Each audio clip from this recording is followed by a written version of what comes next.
योग calm सिर्फ mind. एक पोज नहीं है, योग इज अ कंप्लीट लाइफस्टाइल।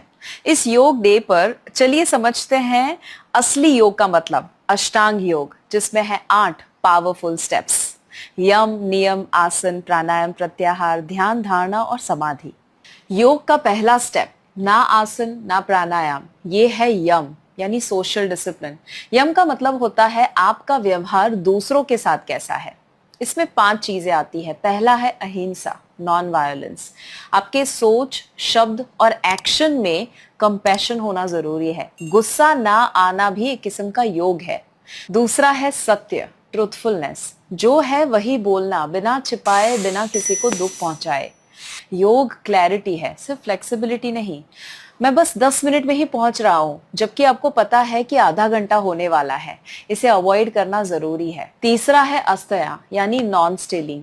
दूसरों का वक्त, क्रेडिट या एनर्जी चुराना भी एक किस्म की चोरी है। योग रिस्पेक्ट सिखाता है। चौथा है ब्रह्मचर्य यानी मॉडरेशन। डिजायर को बढ़ाते ही रहना, कितना भी है उसके लिए ग्रेटफुल ना होना। चाहना यानी डिजायर और गोल्स रखना अच्छी बात है, बट जो मिल रहा है उसके लिए आभारी ना होना, वो इम्बैलेंस क्रिएट करता है। ब्रह्मचर्य का असली मतलब होता है जो है उसमें खुश रहना और ज्यादा पाने के लिए डेफिनेटली मेहनत करना। Balance is the new power. पांचवा है अपरिग्रह, non possessiveness. As a human हमारी आदत हो चुकी है जरूरत से ज्यादा चीजों का संग्रह कर देना।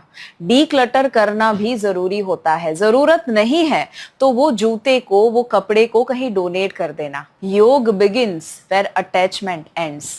इवन अपने चाहने वालों के साथ बहुत ज्यादा पजेसिवनेस होना, अटैचमेंट जरूरत से ज्यादा होना भी हमारे बैलेंस को बिगाड़ता है। योग तभी शुरू होता है जब आपका मन और व्यवहार दोनों शांत हो जाए। अष्टांग योग का दूसरा लिंब है नियम यानी पर्सनल डिसिप्लिन।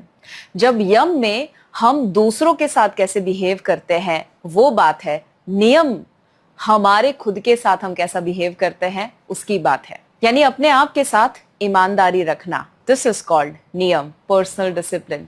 ये 5 हैबिट्स है जो आपके अंदर योगा जगाता है। पहला है शौच यानी cleanliness, clean body, clean space, clean mind. Outer order is equal to inner peace. दूसरा संतोष यानी कंटेंटमेंट, हर हाल में शांत रहना, ये सबसे बड़ा पोज है। Gratitude is the mat you carry inside. तीसरा तपस, डिसिप्लिन या कंसिस्टेंसी, जो डिफिकल्ट है वही ट्रांसफॉर्मेशन लाता है। Sweat in silence and shine in life. स्वाध्याय, सेल्फ स्टडी, बुक्स पढ़ लो या खुद को पढ़ लो, दोनों